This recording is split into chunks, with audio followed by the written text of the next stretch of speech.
Hey guys, Mike was getting Greasy Garage. So, working on the Fairlane here. Finally got front shocks figured out and installed. Um, this 50 steering geometry doesn't give you a lot to work with. Not able to put them where I would like to because it's rear steer, meaning that the steering linkage hooks up and runs behind the cross member there. So I ended up mounting them on the front, which is okay. Not my favorite place for them. Um, the issue I had was mounting them, and I was going to do all kind of different things. At one point, I talked about putting them on top and running them through the control arm, which with the inner fender panels wouldn't work. I didn't want to have to cut and modify those. I finally found some mounts, some shock mounts that I could use. Um, the thing is, you can build all this stuff, but it's time. And it's time that I can spend doing other things on the car that I've been doing. So I ended up with finding these upper mounts on eBay through a four-wheel drive parts company. They cut these things out, they bend them, they're exactly what I needed.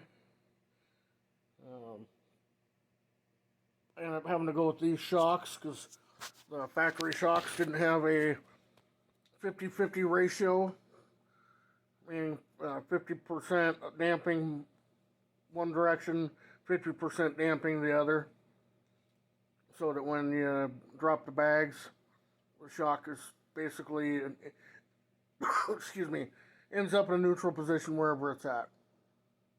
Not like a drag shock that's like 90-10, so it's transferring weight.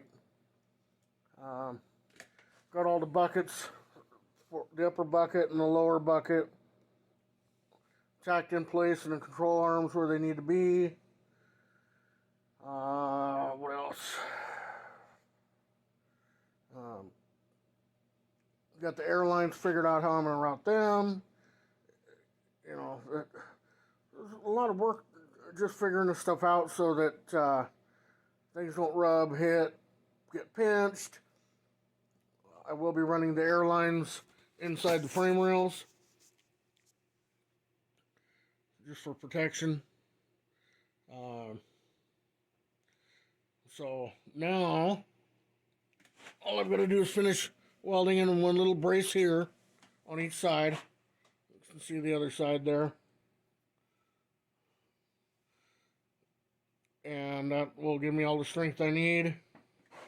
I'll just use the standard shock mount through the control arm on the bottom there.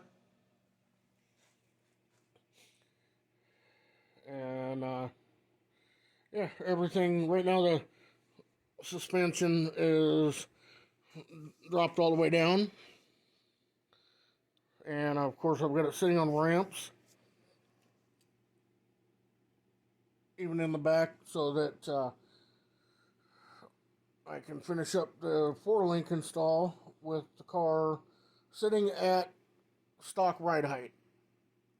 And having it sit at stock ride height and being able to work underneath the car at the same time. I was going to cut some wood blocks and put them under it, and concrete blocks, and I really didn't feel safe with that. With these ramps, they at least have the pocket for the tire to sit in, so they won't roll either direction. And so I'll go ahead and lift it back up, put my support under the center at ride height, and get that all welded in. Finally got pretty well everything I need for the car. This is a one-off vehicle. It's a '59 Ford. They don't make any kits for this that bolt right in. Everything you have to either get a universal kit or modify it from something else.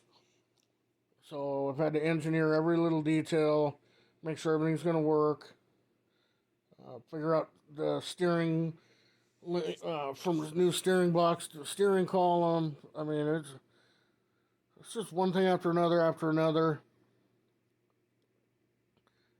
I think if I had my druthers now, I would have really considered like a Crown Vic frame swap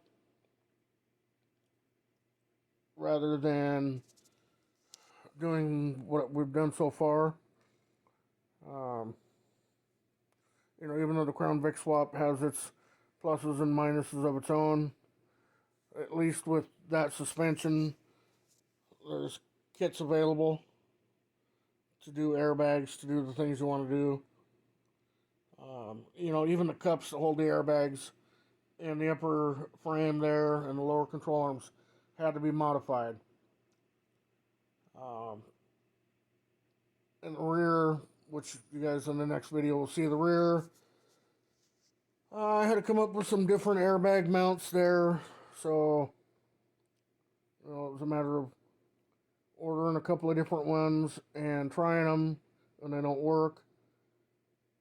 So find the right ones. You get some measurements in a picture, and it's tough to do anything with a picture until you can take a bracket and put it in place somewhere on the car and check travel and check everything that needs to be done. Even with cardboard cutouts and stuff. So, but got that in, got the shocks in, so now the front end is done. It can come back apart. Everything can get sandblasted, finish welded, and painted for the final time. I can go ahead and paint the front half of the frame and install the steering all the way to the steering box.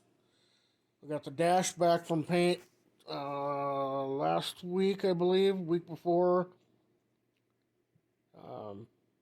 which I've kind of had some health delays and weather delays that have slowed down working in the shop. It's just been so cold, but finally got a decent heater, so and I'm finally feeling better.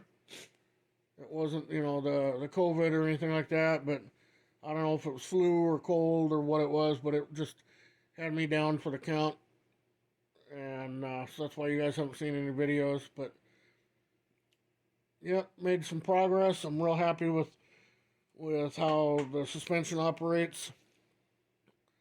When it's all the way at dead drop, there's still a half inch of travel on the shocks. So,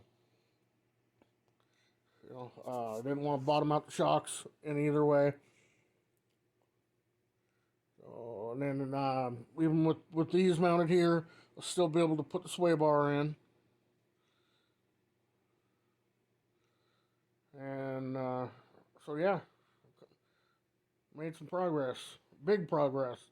This was the engineering, making all the shocks work the way I wanted, and to maintain a good ride and good handling for this car was really important to me.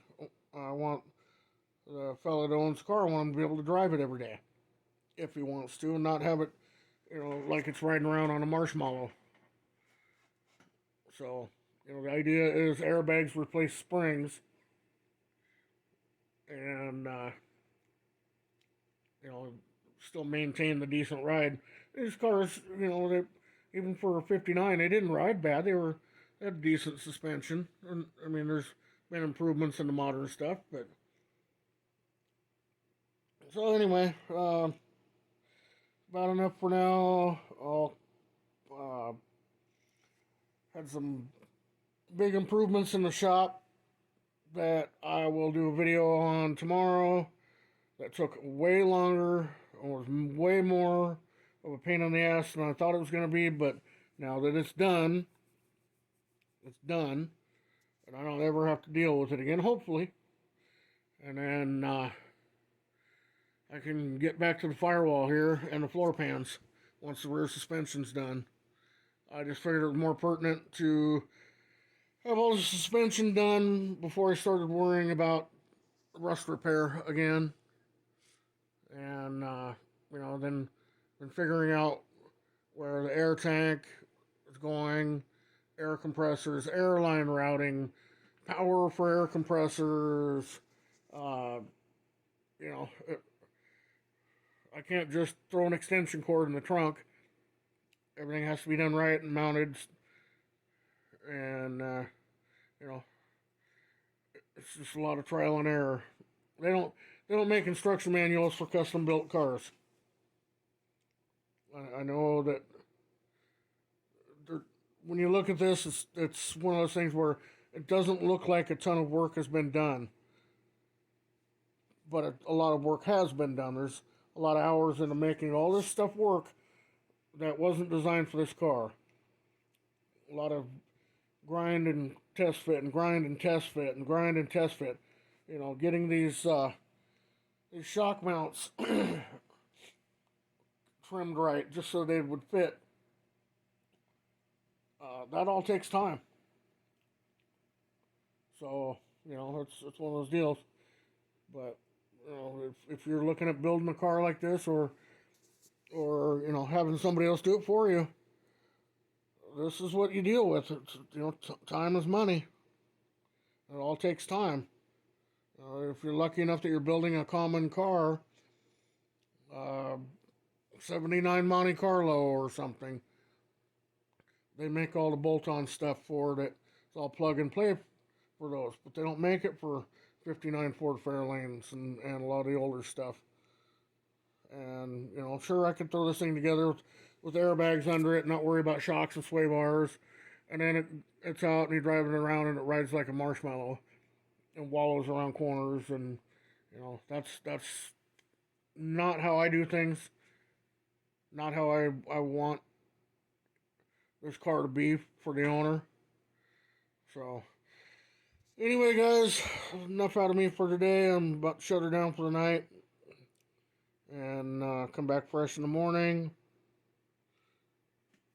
Finish up my upper shock mounts just with a couple of little pieces of just a little brace to weld in here just to give it a little bit more stability.